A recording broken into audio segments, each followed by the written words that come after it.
All right, and we are live. All right, everybody. Well, welcome to another special edition of This Week in Pickleball. I'm Rafa, per usual, but I am here today with Selkirk co-owners Rob and Mike Barnes. Guys, how are you doing today? Good. How are you? Thanks for having us on. Yeah, I'm doing great, dude. Thank you all for having us out here. I mean, this area is so beautiful. Like, nothing compared to Texas coming out here. 70-degree weather.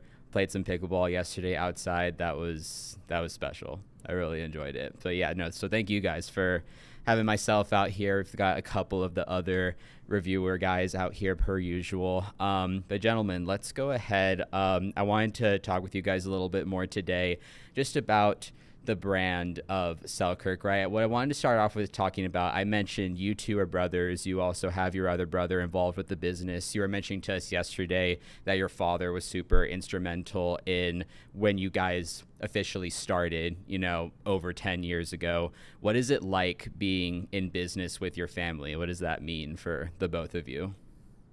Yeah, I mean, it's great. I mean, like anything, right? There's always challenges, but we all have very different, unique strengths. And we kind of deal with our own little realms with that, and so we complement each other well with that, and look at problems differently, and able to work through stuff and come to a good solution in the end. Mm-hmm. So, yeah, and you hear a lot of horror stories about people in business with partners, and it could go bad. So it's really nice having family members and people you can trust, and we always know that everyone is on the same page. We're all doing what we believe is best for Selkirk, and we can trust each other. So that makes a big difference in business. Yeah, absolutely, for sure. And that's awesome. So you guys kind of, like you mentioned, I'm sure there's unique challenges having family involved, but I did also mention you guys started over 10 years ago. So it's notable because that's before pickleball was really the cool thing to do. Yeah, it was really sure. popular. Something else that you guys mentioned yesterday that kind of stuck with me is that you guys also want to continue being pickleball focused. What is the decision behind that? Because you guys have such an impressive level of operations here where I could see a world where you could potentially, diversify into other sports. And I'm sure maybe that's not off the table like super long term, but it seems clear that the vision in the near future, at least, is to stay pickleball focused. What is that? What is the reasoning behind that? Yeah, I mean, so we think that focus gives us a big competitive advantage, especially compared to brands that have a split focus. And what it allows us to do is really design everything around this sport, really engage with the community, and we're just able to go deeper since we're not spreading our resources. So that I mean, if we didn't do that, we couldn't dig into the content and create a lot of content in Selkirk TV. We're pretty involved with AI and software as well, both with the operations as well as customer facing. And all the programs we have, we focus a lot on teachers with advocates. Everything we do as a brand, it's just so focused on the mission of pickleball players and supporting them that we couldn't easily replicate that entire depth of our company across other sports. And so, yeah, our vision is to stay focused on pickleball and just get more and more involved, more engaged in building an ecosystem. So that's a big part of our strategy and our brand is not just product, though product and paddles in particular are the bread and butter, but is to build a whole ecosystem around the sport. And we couldn't do that if we were splitting focus. yeah, I think having everyone within the company wake up every day and they have one job, and that's pickleball, is very underrated. How powerful that is.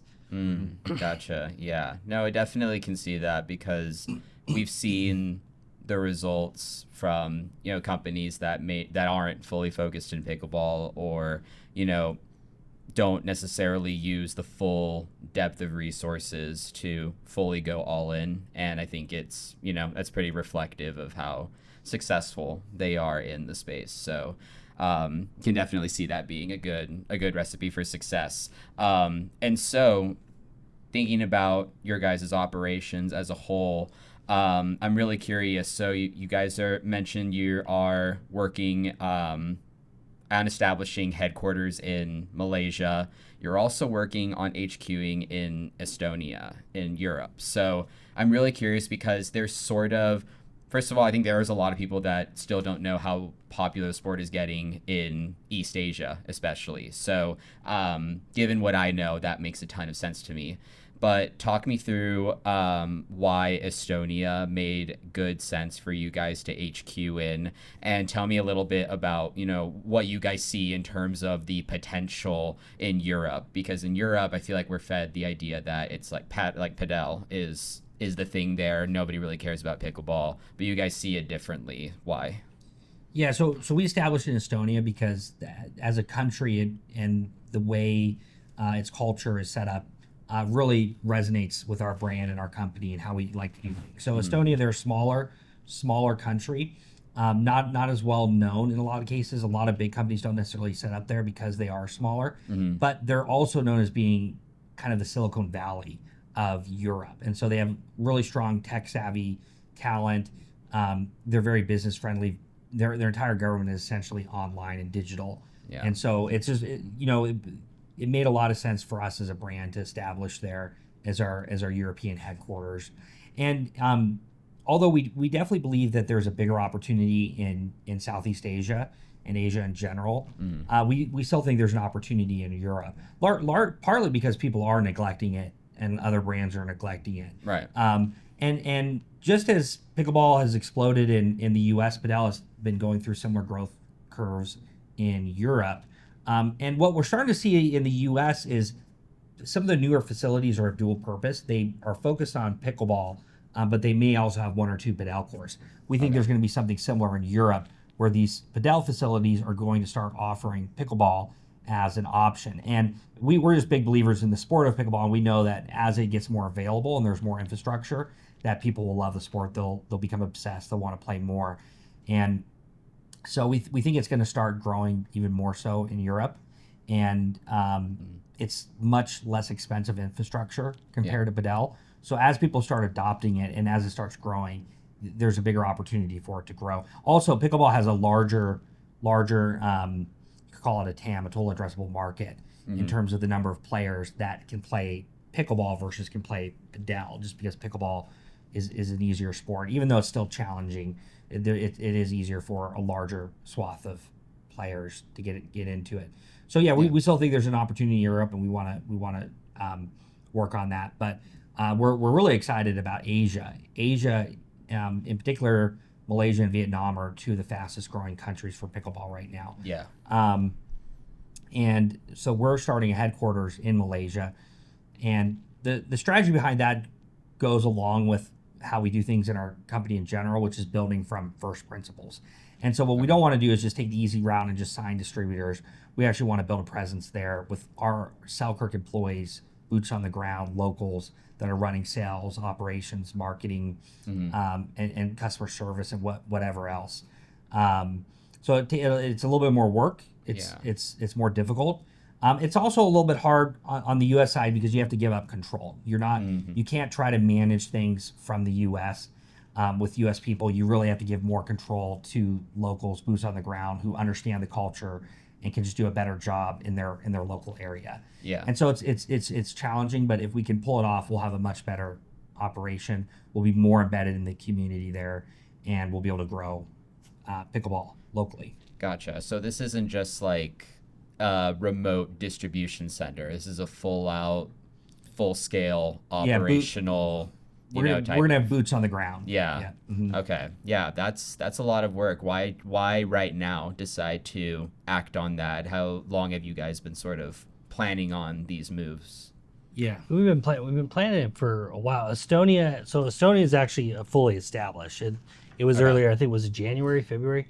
January, yeah. We haven't established distribution in Europe yet. Yes, which is the next step. But we have offices, so a lot of tech people are out there. Okay, great. And then Malaysia is hopefully getting online by the end of the year, and it really goes back to this is going to be a worldwide sport. Yeah. I think the thing going back to your padel question that's interesting is obviously they built a ton of infrastructure in Europe, right? And they spent a ton of money. So pickleball, that will be a slight barrier pickleball has to get through because there is all that infrastructure. Like Mike said, I think you'll see a lot of dual. The thing is, pickleball has such a low barrier to entry on adoption that I think you're not going to see Padel be able to replicate what they did in Europe anywhere else. Like you're not going to be able to do that in East Asia. You're not going to be able to do that in the U.S. At that kind of scale. It's just not. Even South America is going to struggle. Yeah, just because of the cost structures. And so for us, going to Malaysia and building out that distribution and that hub is, as we see the sport becoming more and more worldwide, we want to make sure our brand's at the forefront of driving that. And not only, obviously taking advantage of that growth in sales, but hopefully helping guide it and even drive the growth faster if we can as a brand and help, continue to be stewards everywhere in the world of growing the sport.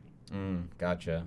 Yeah. And so what types of things were you guys identifying in these two particular markets that said we're going to go there? Why not? Like South Africa. I mean, there's many other geographic locations, obviously, you could have gone to. What was it about these two? Was it clearly just trends and exploding popularity in those areas? Yeah, it's essentially. So we've been tracking international for a while, and it's been one of those opportunities that people are excited about. But the infrastructure wasn't there. The number of players wasn't there to really make it worth investing. But it was summer of last year that we saw a dramatic change in the trends where international started taking off, especially in Vietnam at first, and then later Malaysia and Philippines, Singapore, Thailand, even all those countries are starting to take off. And so when we started seeing that the trend lines changed, that's when we started taking it a lot more seriously and working on actually getting things going. And you do need a certain level of scale to make it work, right? So if we try to do what we're doing in Asia, like in South America right now, it just would fall flat on itself. There's just not enough pickleball players in South America yet. Right. That being said, I mean, I'm sure that it's starting to grow. It's starting to get some seeds out there, and eventually South America is going to be the new frontier for pickleball. Okay. It's just a matter of time. We think it's they have a fairly robust racket culture as well. Asia has a very robust racket culture between badminton, table tennis. So yeah, it's a lot of exciting opportunities internationally, and Asia's the new frontier. Gotcha. Yeah. And so going off of that, let's talk about the type of talent pool that you guys are seeing out there as well. So obviously Asia, like you mentioned, is a super big hub for racket sports. Do you guys also foresee, investing more in sponsoring pros in these areas as well? Yeah. So I think that's going to be, I think you'll see us build a team over there. Over time. Yeah. Okay. That's definitely going to be. Overall, we see Asia as that's going to be where a lot of the new talent comes from in 5 years. It is going to, and it's going to be interesting, especially with badminton, but even more so table tennis players in Asia. Yeah. Because in the U.S., having a pro tennis background is a little bit of a cheat code into getting into pro pickleball. Right. Though it's kind of proving that if you're amazing at tennis, that doesn't mean you're going to beat the top pickleball players off the bat, right? It definitely is a different skill set. But you see that skill translate over fairly well into pickleball. And we think there's going to be something similar with table tennis. And one of the differences with table tennis is it's a much faster sport. Reaction speed matters more in table tennis than tennis. And that particular skill set applies even more so in pickleball and so we think in some ways table tennis could translate better to pickleball than tennis does. Right. And so it's going to be interesting to see that talent come through the sport. And in 5 years, the international scene is going to be much more important to the pro scene overall. Sure. Gotcha. Yeah, that's really, I could definitely see table tennis being sort of that breeding ground for new players. And I mean, you hear about, now that pickleball is sort of growing in that area, they're kind of doing similar things to what we're doing here. Like you're starting kids young to go in that direction. And I totally agree. I keep up with the pro game a lot, and I feel like there is a culture of racket sports elsewhere outside the U.S. that is just different. It's not what we have here. It's like soccer, right? Right, right. You know, there is simply a culture of soccer in South America and Central America that doesn't exist here, and in Europe that doesn't exist here. And it's just why those countries are able to, you know, breed talent differently from us. So I think that'll be really exciting to watch. But to bring it back to domestically, another thing that you all mentioned was that there was a brief period of time where you guys kind of took a break in terms of, you know, really pushing for in the sponsorship kind of area. Nowadays, I feel like there is definitely a lot more, being sponsored by Selkirk is something that can happen even at an amateur level for, you know, a lot more people than other brands could potentially support. What do you guys hope to offer in terms of sponsoring at an amateur level? Like, why would somebody who's like, hey, you know, I'm 4.5, 5.0 level, like trying to get there, what would make somebody like that try to, you know, look at Selkirk as, you know, that brand to chase sponsorship from, in your opinion? Yeah, so overall, we want to build a brand that's really oriented around player development. And with that, right, that's sponsoring a lot of teachers. So a lot of our programs, like we have 3,000 advocates, right? Exactly. So we're really trying to target the people that are actually impacting people in the field, right? Actually teaching people, helping them grow. And so a lot of what we're doing is basically how do we build a brand that we can empower people to grow in their game, right? And so that goes into the new pro sponsorship systems we're coming up with that will be more trying to get early talent in the pipeline before they kind of pop on the scene, and then also help them with that journey in getting better. So we're taking more of kind of that approach that we want to be really the player development brand overall and help people in their journey wherever they're at, having advocates that are teacher oriented, having emerging pros that can get free gear, but then also having these new special programs that are really kind of getting these young players early before they pop and then helping them basically progress in their journey faster. So we really want to find ways to make our sponsorship attractive beyond just giving cash. Sure. And so, a key part of that is the player development, building coaching systems, helping them along in their journey. And part of that will be us getting more intentional with scouting and even running combines to find the best talent. And also finding ways for them to make a living in pickleball so that they can support making a run for it. So we want to be the company that people desire to partner with because we're going to help them succeed. And part of that includes product too. Yeah, a big part of that is the product. So we think, I mean, you tried the BOOMSTIK. We think that's going to have quite the appeal to pro players. Yeah. And then even beyond that, shoes, gear, all that. Head to toe. Yeah, head to toe offering makes a big difference. Yeah, 100%. No, you gave us a really good idea of what you guys are working on across the board, and obviously being fully focused in pickleball for you guys, it clearly isn't just the paddle side, which is what a lot of people just solely focus on, but it's everything. It seems like it's everything else there too, which is really cool. Something that I feel like a lot of companies don't talk about, but tell me, what are some of the, you know, unique difficulties that come specifically at sponsorship at the pro level? Because I feel like there are, you know, contracts expire all the time. There's top level talent out there, even right now as we speak, that, you know, are unsigned or have contracts expiring that are exploring. But you guys don't necessarily tend to sort of jump at the bit for, you know, for just anybody. You know, it's been a while since there's been like a, you know, super high profile signing from you guys, so it seems very sort of calculated and targeted. What are some of the unique sort of difficulties or challenges that comes when you guys are making a decision to sponsor somebody at the pro level? Yeah, I mean, so in general, we have a rubric for choosing talent, and that's performance. So like how are they actually playing currently? Potential, what's their ceiling? How good can they get? And promotability. So we want people that have a good personality and we can promote and match as well with the brand. In terms of like not signing players, that's been very intentional. And it's interesting because how long have you been playing pickleball? 3 years. Okay, yeah. So a lot of people have been playing 2 years, and or since the pandemic. And if you've only been playing 2 or 3 years, Selkirk has always been the brand with a fair number of pros. Right. Right. But what's interesting is that is not historically who Selkirk has been and has been a big part of our strategy. Typically, our strategy was to sign 1 or 2 top pros and really invest in promoting them, because we were always the brand that didn't sponsor the pros.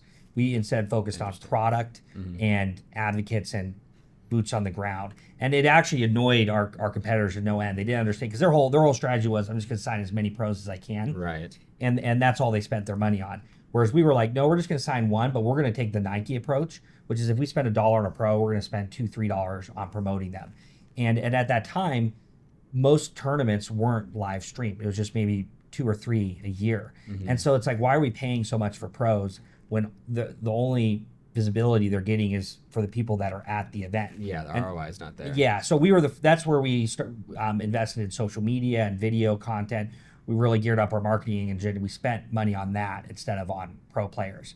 But with PPA coming on the scene and APP and the pro tours, we really saw a shift where now these companies were getting pickleball on TV. Yeah. And so athletes and pro players, one time we calculated it, they were getting 50x the exposure they were the year prior. Yeah. But sponsorships had went up only 3 times. I say only 3 times because all of our competitors were like, this is insane. Why are sponsorships keep going up? You know, Selkirk's not sponsoring. Like, maybe we should go that route instead. No. But that's when we actually did a 180 where we said we're going to sponsor as much as we can, because we see that we saw the future of TV viewership. And it still was hard to justify. Like, even now, pickleball players compared to other sports like tennis get paid 10x. Like, let me ask you this: a starting basketball player, how much do you think their shoe contract is? So they're a starter. They're not like LeBron James. They're not anybody super famous, but they're a starting player. What do you think their shoe contract is? I know nothing about this, but my guess would be, a couple $100,000. Free gear. That's it. They don't get paid. Really? Yeah. So that's okay. So there's a whole disconnected, and I said the same thing. I remember talking to an agent asking that question. I think I said like 30, 40 grand, 50 grand or whatever. Yeah. But it's a lot less than you would think. Yeah, for sure. And that's most sports. And so pickleball is just at a whole nother level in terms of how much people are willing to spend on players. And so for us, that's why we started Selkirk TV. It was like, hey, if we're gonna pay for these players, we need to make sure we're leveraging them. We need to build content around them. Right. So that's we basically did Selkirk TV at the same time and build out. We brought on Cooper and build out the media team so that we could support promoting the players. So that's been our strategy the last couple of years. But again, the prices kept going up, and in our opinion, TV viewership has stagnated, and we don't see that changing anytime soon. Yeah. And so we've essentially decided that there's not enough ROI there. We're going to focus on just a couple, a top male, top female, and then focus on rising stars after that. And we see a better ROI there where we can support people who are hopefully going to do well on the tour, but also are influential in their local community. Okay, gotcha. So you mentioned stagnating TV viewership, and that you don't think it's going to change in the near future. What's your opinion on what it would fundamentally take to sort of reach more viewers right now for pro pickleball? I'm curious. There's probably many things. But Yeah. Like, what do you think are is 1 or 2 changes that you think really need to happen sooner rather than later? I don't know if there's a quick fix. I think it's going to be just time. And so, I mean, if you look at other sports, I'm curious, are there any other sports you watch regularly? Yeah, I watch mostly soccer, and that's pretty much it. So did you play soccer growing up? I did, yeah. Right. So that's if you watch a sport, it's oftentimes because you played it in your youth. That's right? a good point. Mm-hmm. So pickleball just hasn't had that cycle yet where these people have played it from birth and they understand it, they love the sport, and they like watching it. Yeah. So it's gonna take, I mean, there's a lot of youth playing now. As those kids grow up, they're gonna be dedicated pickleball viewers. So I think it's just gonna take, it could It's a be a ground decade. game. It's a ground game. Yeah. I think I think hopefully a lot of this governing body stuff gets figured out. There becomes more cohesion. I think that is one thing Pat Al's done a good job on, is that they have kind of more of that cohesion, and then they can do outward promotions to try to drive people into the sport, right? Yeah. We don't, other than like individual brands like us and a couple entities, there's not a lot of cohesion in trying to figure out like, hey, how do we actually grow the sport? Yeah. And so once that infighting kind of hopefully gets fixed, we can start focusing on that ground game and bringing youth in even more aggressively and start building that groundswell even more aggressively to then, you know, and then everything will follow that basically. So, Gotcha. I mean, we think pickleball could be one of the largest participation sports in the world. We think it could be the largest racket or paddle participation sport. There's going to be sports like soccer that I don't think they'll ever be able to compete with. But Right. so we're big believers in its ability to grow as a participation sport. As a viewer sport, it's never going to be insane. You know, padel's a good example where it has a lower participation, but it is a better viewership sport, just the nature of it. And there's certain sports like that, hockey, football, right? Yeah. So yeah, you know, once the governing body situation gets figured out a little bit more, once everybody's on the same page, we think it will grow over time in viewership. Yeah. But it's going to be because it has players that have been dedicated for years or a decade, and they're in love with the sport and they can't get enough of it and they want to watch it. So that just takes time. For sure. For sure. Yeah. It's a really good point. I never thought about the pipeline of, you know, youth play to then tracking that sport for your whole life, but it makes a lot of sense. Yeah. And so speaking of, you mentioned, you know, looking at emerging pros as sort of the, you know, the target for, you know, a lot of sponsorships moving forward. Tell me a little bit more about, as we see more of these youth players come in, is there anything uniquely challenging about navigating contracts as real legitimate pro players are starting to get younger and younger? For example, you guys had Wang Yung on your team. There was obviously, you know, a falling out there. Was there anything in particular about trying to navigate that contract with somebody so young? He's 19 years old. You know, was there anything uniquely challenging about that? That wasn't very him. unique. He wasn't the problem. Yeah, Okay. yeah. It wasn't. Yeah, it was.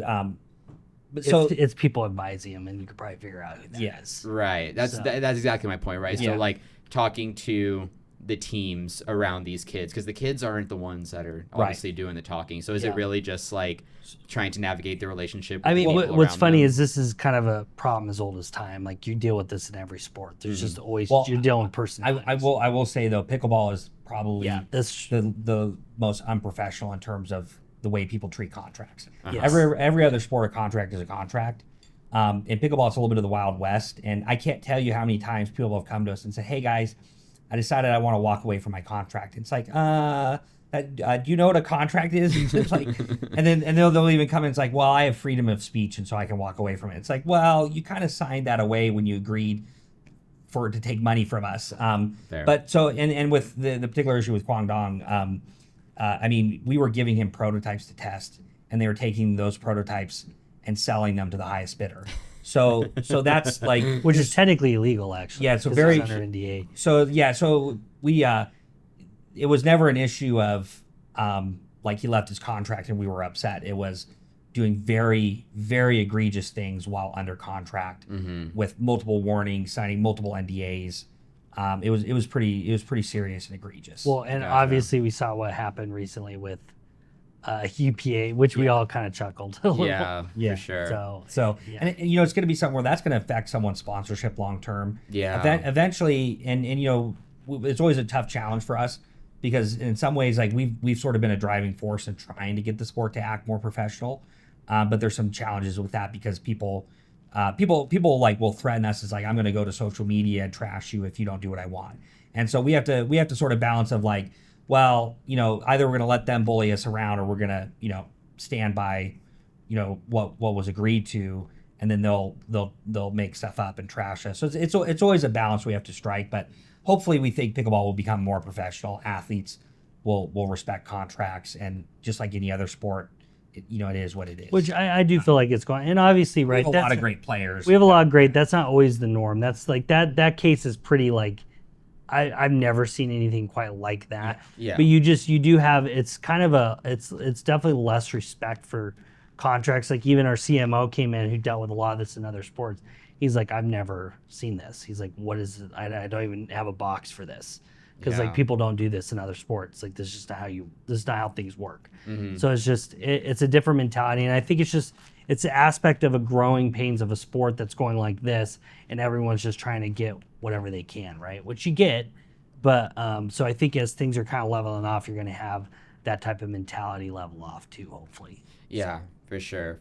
Yeah, and yeah, you can only hope, right? You can hope that as the youth talent comes up, that they hopefully, the current pros can start to set an example for how they should establish and follow their contracts and be more professional with that. And we have some, like, here was we had Audrey out here, and she's like awesome and a professional and doing a lot to help her kids grow. So we need more parents like that. That take it seriously and are very professional. And there are a lot out there, and we think hopefully that'll become more. I would say there's more in a good way in that direction than there is the outlier bad. But the problem is that's what people notice, unfortunately, and it kind of sets a bad example.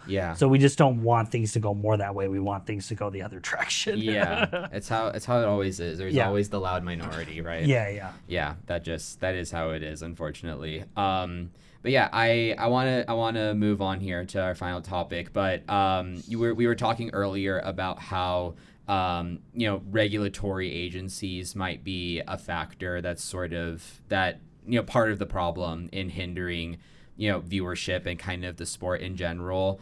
I recall there was an open letter to the UPA from Selkirk sort of spearheading this alongside many other companies that co-signed, obviously, just with general disagreement, to be broad, just general disagreement about how the approval process was working. I want to quickly visit that. Why was it you guys here at Selkirk that felt in the position to stand up like that to UPAA? Why was that? What was that decision like?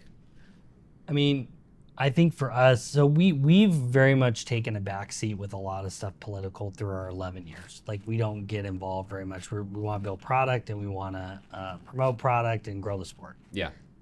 We just felt like it was a pretty major turning point that someone had to do something. Yeah. And no one else was going to do it unless someone major had to spearhead it, and we were basically the only one that were going to do that. So we felt like it was a necessary thing we had to do because we saw if power paddles and the business was ran this way, pickleball, that it was going to eventually lead to destroying the sport. That was our fear. And so was the major turning point, the emergence of paddles that were too powerful? Or so I mean, like short term it definitely hurt us. Like we had short term damages, but we think we did what was in the best interest for the sport long term. And really what the turning point was, and USAP dealt with it too, so they actually came in and dealt with it, right, with the hyper power, with the hyper paddle. And for us the critical sort of the turning point and the critical matter is mixing marketing, sponsorships, business with what should be an unbiased governing body. And so what we saw, and there's precedents for this in other sports. So racquetball was destroyed by bad governance.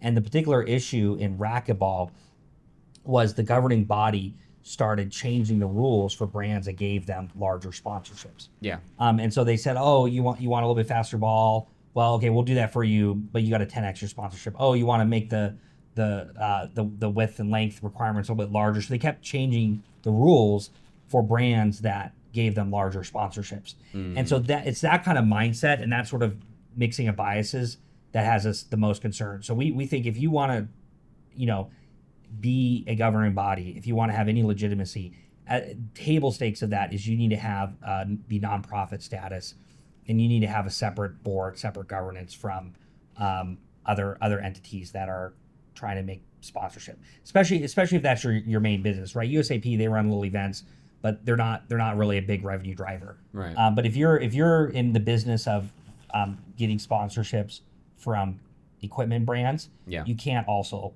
try to run a governing body where you get to decide the winners and losers. Yeah, 100%. And so where does y'all's relationship stand now with regards to the two governing bodies? Is there sort of just... I mean, in our eyes, there's only one. Yeah. USAP is the only actual governing body. So that's our viewpoint. Now, there's a tour, right, that basically has a governing entity. Yeah. And so we're working through stuff with them to try to figure stuff out, especially with new projects and everything. But Yeah. but we're working through paperwork because it was pretty egregious what they were trying to get people to sign on the licensing side. And Okay. I think they're starting to kind of realize that just nobody's going to put up with it anymore. And so they're adjusting stuff. So we're working through it and trying to come to a position where we can both be on the same page. Okay. So. Cool. No, I like that. I think it's good to sort of, I obviously don't have a dog in that fight, and you know what happens with governing bodies is, you know, it's a whole other world that would take forever to get into. Yeah, but yeah. it's We have a 2-hour podcast. yeah, just on that. Yeah. But it's good to sort of see, you know, I'm a big guy on hardline stances, you know, just like don't be afraid of, you know, standing up for what you believe in. And I feel like you guys are some of the first company owners that I've talked to that are like, hey, we believe this, and that's it, and that's sort of how we're dealing with this, but you know, this other stuff, but you know, this is what we're sort of building towards. Mm-hmm. So I think that's really great. And so speaking of building, it's a great segue into let's talk about the new stuff that's coming. I did want to quickly address, because I also I made a dedicated video about this before. There's a loud number of people, specifically with the SLK era, people that believe that paddle was designed to mirror that of a successful paddle from a smaller brand. I feel like I have my own opinion. There's a quick way to get through this. Can you guys kind of walk me through, even though SLK is sort of supposed to be the more budget line in comparison to Labs, what is sort of like a rough timeline that it actually takes to, you know, start and finish R&D and then bring a paddle to market, even for the SLK era line? Because these paddles were released 4 or 5 months apart. What does that sort of timeline look like? And then as a follow-up, how do you guys sort of internally react when you hear stuff like that? So timelines can vary. I think with that, what I would say is, like, look at all the different structures of paddles. There's only so many ways you can build a paddle to be a good structure, right? And I think when it comes to the Gen 3, there's only a certain way you can reinforce There's even it. a smaller limit in structures that actually are durable. Okay. So I would say you look at that paddle, that's very similar to a lot of other ones on the market. So Yeah. I think going back and forth and saying mirrored, like, you could kind of go back to the beginning of time with paddles and say that. So I would say they did a good structure. We have a similar structure. We wouldn't deny that. But what I would say is play with them side by side. We have really, really strict QC processes. You can cut them open. You can see we don't have core crushing, and that our process kind of holds true to a different, it plays differently due to that. It affects the performance. I think, you know, if you did A/B testing with paddle side by side, I think there's a clear winner. And in the end, that's what consumers want. They want a paddle that plays a certain way. Yeah. And so that's what we're engineering for and constantly refining for. Yeah. And with SLK in general, it definitely does have the you know, there's more budget friendly options there, but on the high end of SLK, we wanted to compete with the best paddles on the market, but be a more affordable, value driven price, Right. While at the same time being more durable. So we offer a 1-year warranty, and that's a big part of our company and our products, is building in performance but with durability so that you get extra value. Yeah. I asked that because I think it's better to hear it from you guys, but there is also, I think there's a facet to building paddles that a lot of people don't realize, which is that, you know, if a manufacturer realizes that something works, they're also going to go out and shop this to many other, you know, companies that are working with them. And then, like you guys said, you know, there's a certain, at least right now, just based off of, you know, research that's currently available, there is a specific way of building certain Gen 3s, even Gen 2s that are match durability and actually have good performance. And so, yeah, a point that I made in that video, not to dive into all the details there, but exactly like you said earlier, that you can sort of go back to the beginning of time to see paddles built similarly. The number of, especially, before Gen 3 was around, paddles that if you looked at them on the surface, even closer at particular reinforcement areas, so many paddles would be incredibly similar. And in the end, it's really easy to tell, actually, when a company has looked at a bigger brand or looked at another brand and been like, I'm just going to make that and put a paint job over it. Versus, I feel like, when you're sort of in this more popular space like you guys are and like this other brand, there's no reason to sort of to copy each other or believe that you guys are looking at what this team is doing and being like, oh, I'm gonna copy that. It's just it kind of boggles my mind that type of and thing if anyone was going to complain about being copied, it would be us. So like you look at our open throat, we technically have patent pendings on that still. Yeah, that haven't went through. So, and you don't see us going around being like on every single open throat in existence, right? But they're clearly copying our exact the exact geometry, shape, right? hole Yeah, cut out. like, so if you're going to talk about exact copy of things, and it's kind of ironic. It's been an issue. It's been an issue. I mean, we've been copied throughout the years many times. I would say, and I think we're gonna, as we redid our R&D system and coming out with a lot of innovations, we're gonna keep getting copied. But we're at the point also where we're investing a lot in IP protection.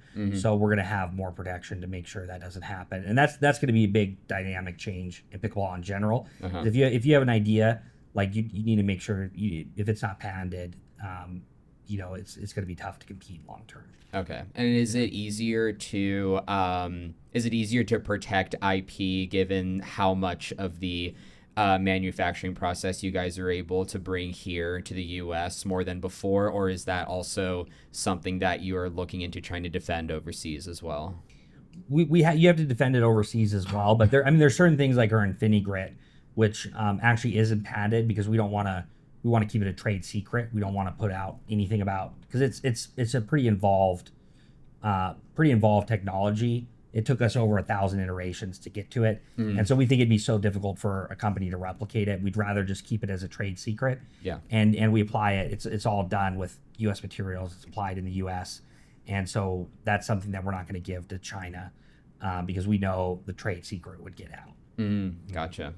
Yeah, there is definitely a balance there. There's there's many other brands that are dealing with something similar of, other competing paddles coming out that are very similar. But in the end, it comes down to, from an information perspective, do you want to risk putting, that company or that information on the map, right, and compromising your own competitive advantage behind the scenes? Which we're even doing that with the BOOMSTIK to some degree, where there's technology we're not revealing. Yeah, absolutely. Because the thing is, even with foam core paddles, you're going to see a lot of similar iterate. Like if you're to scan them, they're going to look very, very similar.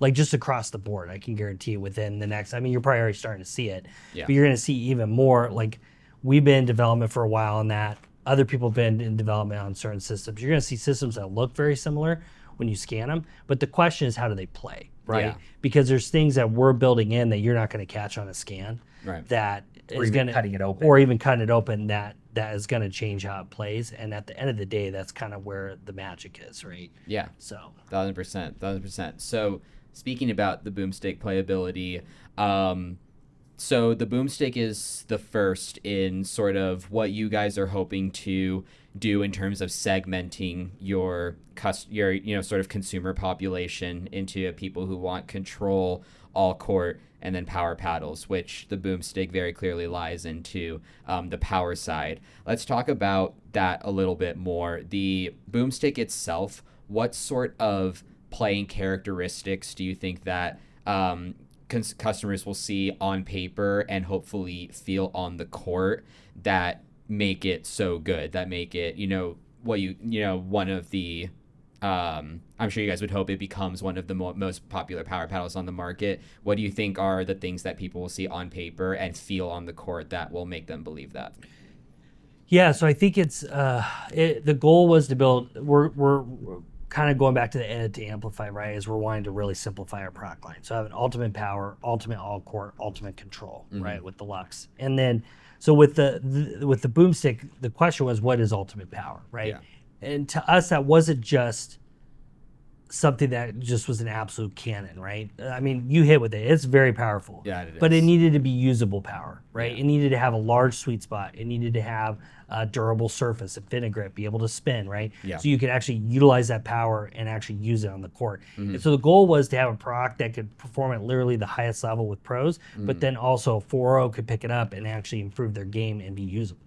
Yeah. And so that's kind of how we went to building it. It's obviously a solid foam core system with an EVA perimeter. Yeah. And so you get that power, right? But then also as you felt like a lot of control and a very large sweet spot, especially because we got our new MOI system, a moment of inertia system that basically creates a massive twist weight where actually we were just measuring the final variance in production to just finalize our specs. And the wide body's 8.2 and the long gauge 7.2, which is just pretty mind-boggling out of the box. So just the engineering that it took to also lighten that frame up to be able to add the weight to the perimeter that way and actually still have a usable weight for most consumers was a huge task to undertake to accomplish. So I think people are going to look at the specs and be like, that understand the specs and be like, wow, this sounds like too good to be true. And then I think we're explaining it in such a way once they get on the court, it's going to live up to that expectation. Yeah. And I think durability also needs to be more in the conversation with paddles because, I mean, our products are, especially as we work on labs, like we will have more expensive products than a lot of our competitors. But the reason for that is because we have a lifetime warranty and that's expensive. We stand behind our product. We also put a lot more into quality control. We have, for products that are assembled in the USA or made in China, if there's components being made overseas, we have people, boots on the ground, doing quality control, inspecting batches, making sure things are done right and according to our specs, and working with local R&D. And so we really put a lot into making products that are more durable. And I think that's where InfiniGrit is a big deal compared to other raw carbon. I mean, from our testing, it's at least 3 times longer lasting than raw carbon fiber. And so the difference between purchasing a slightly less expensive paddle with probably not as much performance, but is also going to break in 3 months, like that's a much different value proposition than investing in a product that's a little bit more expensive, but you know it's going to last. Now, if you only play with paddles for 2 months and then you go move on to the next thing, maybe there's not as much of a value proposition there for you. But if you're someone like most people where this is a pretty significant purchase for them, like we want to make sure that we're adding a lot of value by creating a product that they can live with for a year or more.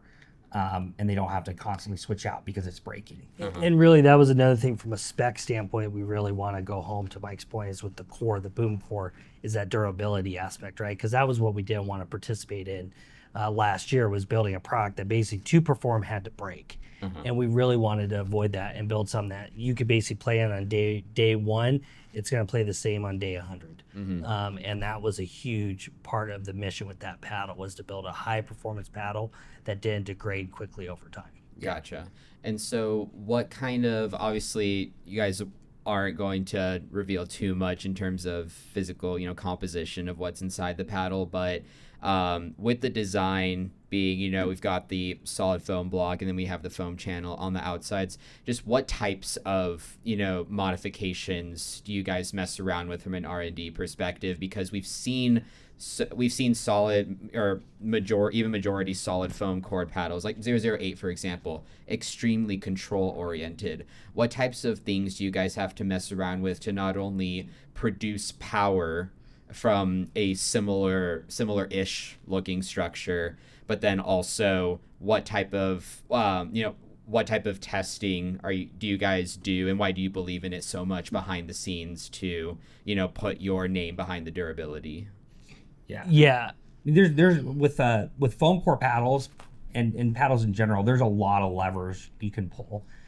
So with the core, there's a lot of levers you can pull with the foam and the type of foam, and also the manufacturing process that goes into the foam. Yeah. And then there's also levers in terms of like the adhesion as well that can affect bonding, quality control, quality and performance. And then there's a lot of levers in terms of how you structure it, but also in terms of the materials that you use and the way you put them together, the way you do layups. So there's and weight of the layups, and how many. There's a lot of variables. So that's what's cool about this new product we're making is we're calling it multifaceted, right? We're able to hit a wider swath, and we're able to achieve that because now we have, with the way we've built out R&D systems in these new platforms, we have so many more knobs we can just, to Mike's point, kind of tweak and just really refine how we want the paddle to play. Yeah. And so you're going to be able to see that kind of over the years as we kind of tweak and refine. We're going to be able to really dial a lot of things in exactly where we want it that I think is going to be hard for people to figure out. Okay. Yeah, for sure. And you mentioned it briefly earlier, but one of the most interesting parts about this paddle is the MOI tuning system. So tell me about why there was a particular, first of all, what is the actual, material behind the MOI? Why did you guys decide to place it externally as opposed to, we've seen a lot of brands do internal weighting. Let's focus more on that. And then as a follow-up to that, why, from the outside looking in, it looks like it could slide, but it's not intended to do that. And it also, you probably shouldn't do that. Yeah. Why do that as opposed to being able to make it slide? Yeah. So what it's made of. So it's basically actually a copper. So the weight actually comes from copper, like a copper piece basically. Cool. And then it's basically like a high-end plastic that has that kind of cool metal sheen, right? So that's the structure of it. And it's basically extruded, especially like extruded process. Yeah. And then why on the outside versus inside is you want the weight to be as far from the center as you possibly can. That's what increases the twist weight, right? So if you literally took that same weight, that copper piece basically, and moved it on the inside, you're going to lose quite a bit of twist weight and overall stability. I forget what it is. Dana's not here to give the exact math, but it's like, it's significant. Yeah. And so the farther we can get it out, the higher performance in a sense, larger sweet spot, bigger twist weight, all the positives you're going to get. Yeah. And then why it can't slide. So when we got it approved to basically do this through USAP and went through the whole legal process to do that, we did not want it falling off. So that was a big thing. So it's semi-permanent. You can remove it. We're recommending people do not touch it. And the reason being is we had models basically predict and basically work through getting kind of, in our opinion, the perfect placement for twist weight and then also swing weight, and just to create overall balance. So our team basically has a way that we basically predicted how we could increase the sweet spot, twist weight, swing weight, and what we thought was kind of the optimal position to put them in to kind of expand all those positive attributes. So that's why we picked that spot. So, and 95% of people will never add weight to their paddle. Right. And so it was just, we're building this for the 95% people. If other people want to mess with it, we suggest just add around it because we basically lined the structure to work perfectly with this system. So if you want to add weight, if you want more heavy, or if you want more weight at the bottom, just add it yourself and just, keep them where they're at. For sure. Yeah.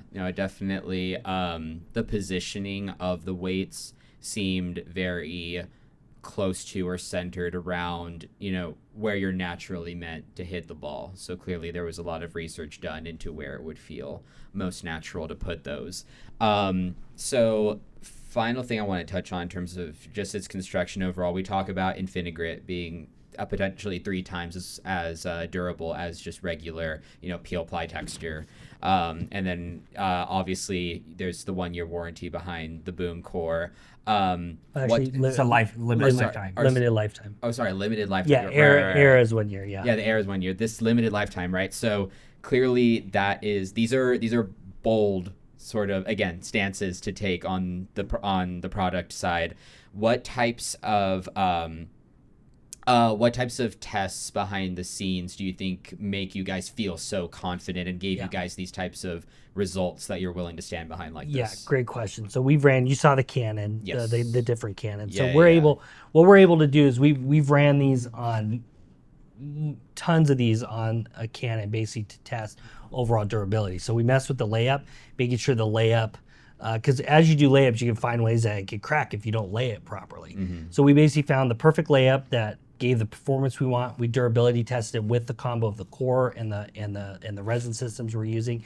And so, for instance, we're running these at 110 miles per hour on average, which is insane. Like it's higher than what you're going to see in the field. And we're running these for 3,000 shots.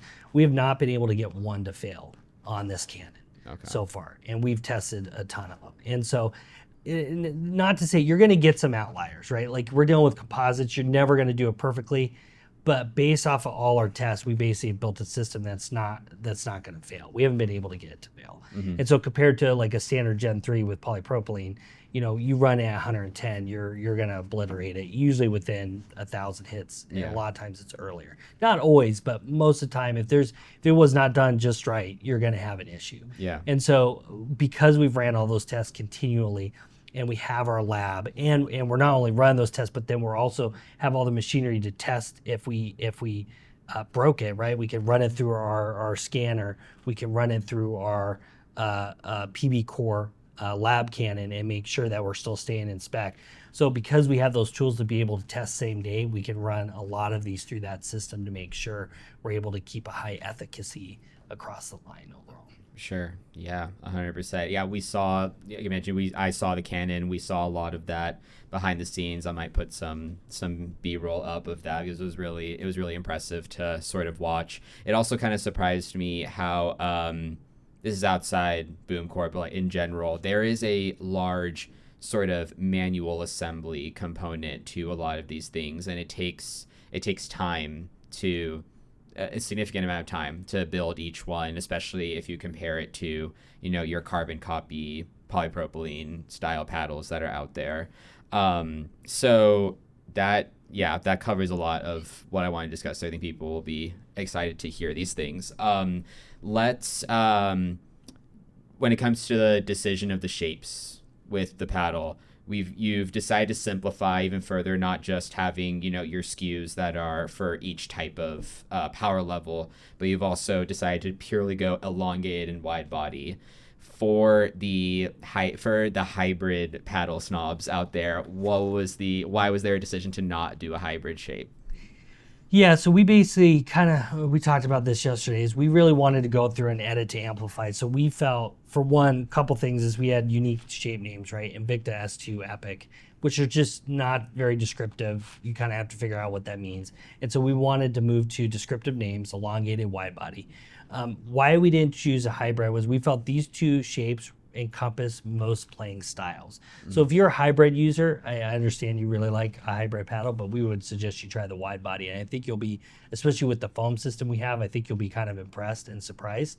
Now, that to say is because we wanted to really simplify, we wanted to edit hardcore and then from there kind of reevaluate. And so not to say we won't ever do a hybrid shape. We may test in labs, but we felt that these two shapes encompass 90% of the industry of people. Like, you're going to buy, if you want this product, you'll find one of the two that works for you, even if you like hybrids. And then down the road, we'll reevaluate. And if that's a group that continues to grow, that we feel like we could have a differentiation in having a hybrid, then we'll do it. But the problem is you have people that feel like these differences make a big difference, which I understand. And you have brands that do 4 different shapes, but then when you kind of overlay or you have people actually try them, there's so much overlap. And we wanted someone to walk in and see the two side by side and clearly know they're for 2 different playing styles and be able to kind of try them and then pick which one they want. Yeah, so it's really easy to explain to the vast majority of customers the difference between an elongated and a wide body. As soon as you throw hybrid in the mix, it kind of confuses them, makes them second guess what they want. Like, do they really want that larger sweet spot of the wide body, or is a hybrid good enough, right? And the other thing is with our new products and the MOI system, since it has such a larger sweet spot, the elongated is going to feel good. It's going to have that higher twist weight, larger sweet spot that a lot of hybrid players want. So like even for myself, I usually gravitate towards wide body, but I've been using elongated more, and I can use an elongated just fine in the BOOMSTIK, even though it's a powerful paddle, because it has such a consistent sweet spot across the face.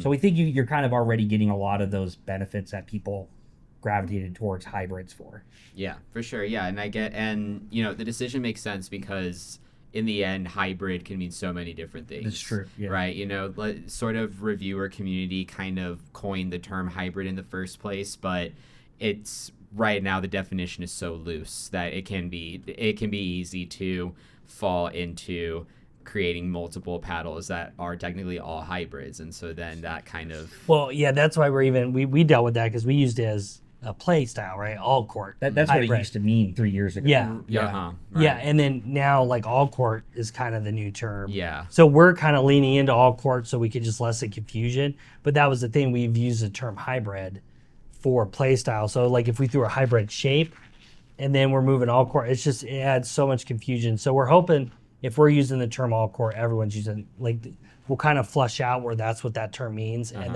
then we'll kind of reevaluate the shape. Yeah, 1,000%. So, what did we decide on retail price for the BOOMSTIK? $333. $333. Okay, that's what I thought. Comes with a case, at least to start. Yeah.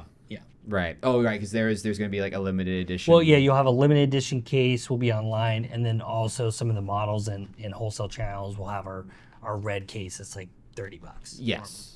Right. So tell me this. There's going to be a lot of people that will look at how good the performance is and then, similar to other labs releases, see the price and be discouraged, or see how reviewers might really talk up a paddle and simply see that it's cheaper and be like, that's what I'm going for. Why obviously there's a need there at the budget realm. That's sort of what I imagine SLK is to cover. But when it comes to the labs products, it's over the years they've slowly gotten maybe $20 or $30 more expensive over time. Paddle prices for more premium paddles are starting to climb a little bit more over time. Do you guys think that having super high priced paddles like this, do you think that is fundamentally good for the sport, or would it be, what goes through y'all's minds as you see more and more micro brands come out and they tend to start pricing super low? They'll go $99. It feels like a really popular one, or like $80. You guys don't follow that trend though. Why is that? Well, I mean, I think what's good for the sport is for people to have options, right? And that's what we try to do with Selkirk Labs, Selkirk, and SLK. So if you're looking for that lower price point, that's what we're really trying to build SLK around, and we want to provide that as an option. So obviously we're not forcing anybody to buy the more expensive products, right? And so but what the more expensive products allow for, and actually we've had 333 has been the price since the beginning. And so it allows us to really add in that durability, the quality control, the highest performance. Yeah. So if you're not looking for peak performance and spend money on the lab, be able to build technology into. Yeah. So if you're not looking for peak performance, then you shouldn't be buying the BOOMSTIK. Like, the BOOMSTIK is only for people that want the best of the best. And so yes, we want to make sure we provide options. And another point, just in terms of a brand overall, is the small brands, like those have been around since really the beginning for us. So there's always been those do you remember what was the first one, like Spike Pickleball or something like that? Like, there's always been those low cost alternatives. The interesting thing is that two things. One is they change about every year. So who the low cost paddles are this year that everybody talks about is going to be different than next year. We even see that with some of our wholesale partners who are like, oh yeah, like we tried going after these like smaller brands with hype, but we buy them and they sell for a month and then they go away. And so I think what we're trying to do is I mean, you can see we're not a fly by night operation, right? Right. We're trying to build infrastructure and an ecosystem, and something that's not just it is something that's like going to grow the sport. So we give tens of thousands of paddles away to schools, nonprofits. We have a lifetime warranty. We stand behind our products for the long term. So you're not going to get those things from a brand that is just always trying to undercut. And I mean, you see, I mean, this is this is in business school. They teach this all the time, right? Like there's different strategies, and there's always the low cost provider. But unless you're able to do something to lower your cost structures. Like Walmart's an example of that. They did certain things with scale to lower their cost structures, and they were able to win with that strategy. But that is a very, very difficult strategy to win long term on. And so it's just essentially what we haven't taken it. We've taken we want to invest in R&D, we want to invest in the community and the ecosystem, and build a lifestyle brand that lasts. And then we also want to make sure that we provide options, that we give those lower price products. I mean, we think the SOK Era competes with products $250, $280, right? While at the same time being more durable, which provides more value to the customer, and we have a one year warranty. And you can know that if you're buying from us, like, we're helping grow the sport overall, and we didn't just jump in 2 years ago trying to take advantage of the growth. Yeah. What I'll add to that too, kind of another thought, is being able to invest in R&D and invest in kind of the future. One advantage that's going to give us that we're really working towards, and it's already starting to happen, is we have scale, right? And so as we're developing kind of these higher end techs, the goal is, with what we're learning in R&D, what we're learning on the durability side, all those things, we are going to tear that down over time, right? Okay. So the goal is, like, almost an analogy I would look is if let's say we launch a BOOMSTIK, we're here and everyone else is here, right? The goal is, like, we want to really pull ahead, right, over time. And so if we're here, we're going to be able to make this technology we've developed over time much cheaper, more effectively, and faster, to be able to offer more at those lower price points, right? For sure. So a major goal is to scale so that we can actually add, like our goal is at the $150, $180 price points, we do have best in class product, because we've been able to invest in R&D. And then basically the Pinnacle product kind of drives that forward, but then we're able to take all our learnings, figure out how we can make it less expensive, and then, build a ton of them, a lot more than a lot of these smaller brands can, cut our cost structures down, and then pass that on to the player, right? Yeah. So I think what you're going to see, what we do at the $150 price point will be pretty impressive next year, and at the 100 and at the 80.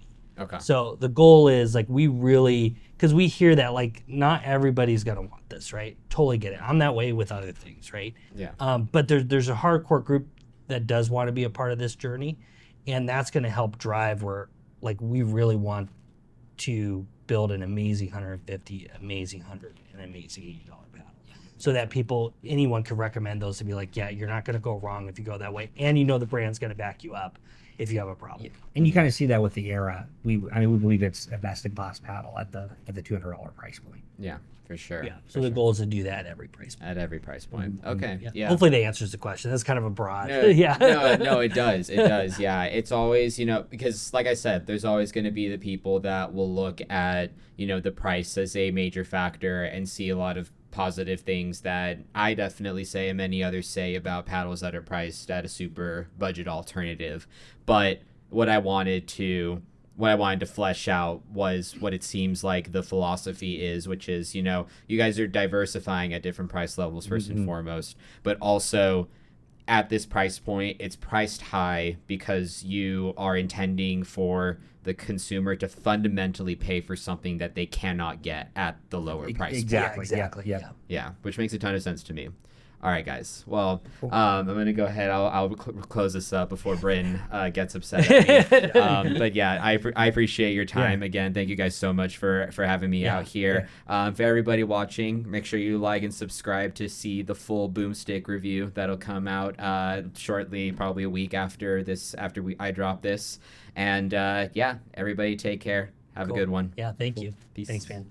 Thanks. Appreciate it.